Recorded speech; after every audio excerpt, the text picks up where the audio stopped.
अध्यक्ष महोदय, या प्रश्नाचं उत्तर आम्ही लाडक्या बहिणीच्या बाबतीतला प्रश्न इथं केला होता. अनेक प्रश्न होते जे कंबाईन झाले होते.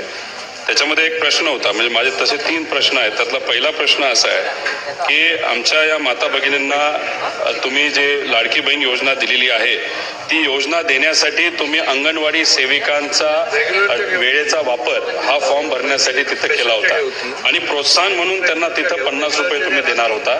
त्याचा आकडा हा तसं बघितलं तर तो तसा मोठा जातो. माझा पॉइंटेड प्रश्न असा आहे की त्यांना आतापर्यंत पैसे प्रोत्साहन जे अंगणवाडी सेविकांना तुम्ही देणार होता ते पैसे मिळालेले नाहीत. ते हे सेशन संपूस तर ते पैसे त्यांच्या अकाउंटला तुम्ही पाठवणार आहात का, असा माझा पॉइंटेड प्रश्न आहे. दुसरा माझा प्रश्न आहे, अध्यक्ष महोदय, आता आपण म्हणजे मंत्री महोदयांनी वरच्या हाऊसमध्ये उत्तर देत असताना असं उत्तर दिल्यासारखं आम्हाला आठवतंय की कृषी सन्मान योजना ज्या ज्या महिला शेतकऱ्यांना मिळते त्यांना तुम्ही लाडक्या बहीण योजनेतून त्या ठिकाणी त्यांचं नाव वगळणार आहात. आमचं एवढंच म्हणणं आहे की लाडकी बहीण योजना तुम्ही कोणासाठी आणली तर महिलांसाठी आणली. कशासाठी आणली तर महिलांना आर्थिक सक्षम करण्यासाठी आणली.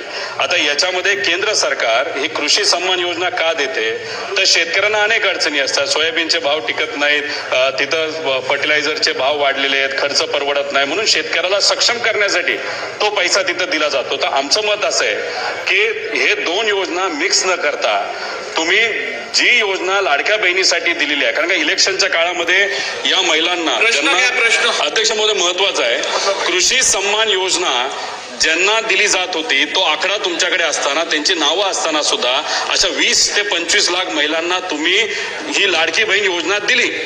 मग आता तुम्ही जर त्यांचं नाव वगळणार असाल तर कुठेतरी एक संदेश असा जातो त्यांचा वापर फक्त इलेक्शन पुरता केला. तर आमचं आपल्याला म्हणणं असं आहे की त्यांचं नाव याच्यामध्ये वगळू नये, कारण का या 2 वेगळ्या योजना आहेत आणि आमचं हे म्हणणं आहे ते लोकांचं महिलांचं म्हणणं आहे. तर माझा पॉइंटेड प्रश्न आहे की जी चर्चा आता सुरू आहे की 25 ते 25 लाख महिलांचं नाव हे जे वगळण्यात येणार आहे, ज्यांना कृषी सन्मान योजना मध्ये त्यांचं नाव होतं त्यांचं नाव तुम्ही खरंच वगळणार आहात का ते तुम्ही वगळणार नाही, असा आमचा तिथं प्रश्न आहे. आणि शेवट आमचा पॉइंटेड प्रश्न असा आहे ज्याचं उत्तर सुद्धा पॉइंटेडच असावं असं आमची अपेक्षा आहे. इलेक्शनच्या काळामध्ये तुम्ही शब्द दिला होता, तुम्ही विविध ठिकाणी बोलला होता की 1500 रुपयाचा आम्ही 2100 रुपये हे आमच्या माता भगिनींना तिथं तुम्ही या योजनेच्या माध्यमातून पॉइंटेड उत्तर आम्हाला असावं, तुम्ही ते 2100 रुपये या अधिवेशनामध्ये करणार आहात का करणार नाही, असं उत्तर त्या ठिकाणी तुम्ही तिथं द्यावं.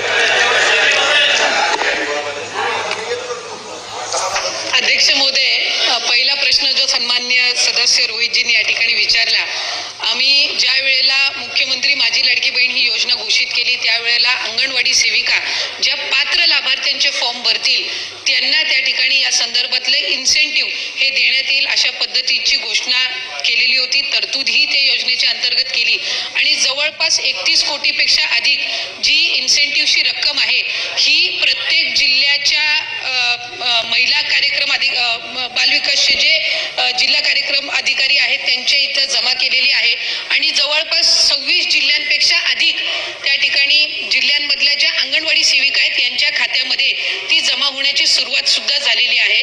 त्याच्यामुळे इन्सेंटिव्ह ज्याची तरतूद ही राज्य शासनाकडनं विभागाकडनं करण्यात आलेली आहे ती त्या संबंधित अंगणवाडी सेविकांना वितरित करण्याची सुरुवात ही त्या ठिकाणी झालेली आहे आणि ती प्रक्रिया सुरू आहे. या व्यतिरिक्त जो त्यांनी प्रश्न विचारला तो कृषी विभागाच्या नमो शेतकरी योजनेच्या संदर्भामध्ये आपण विचारला असेल. ज्या वेळेला लाडकी बहीण योजनेचा शासन निर्णय निर्गमित करण्यात आला त्यावेळेला त्या शासन निर्णयामध्येच नमूद केलेलं आहे की शासनाच्या ज्या वेगवेगळ्या योजना आहेत आणि ज्याचा लाभ हा माता भगिनी किंवा लाभार्थी घेत आहेत याच्यामध्ये त्यांचा लाभ ज्या रकमेचा लाभ जर ती लाडकी बहीण घेत असेल तर ती या योजनेमध्ये पात्र होणार नाही. एक नमो शेतकरी योजना जी आहे याच्यामध्ये त्या ज्या महिला आहेत माता भगिनी आहेत यांना 1000 रुपयाचा लाभ मिळत असतो.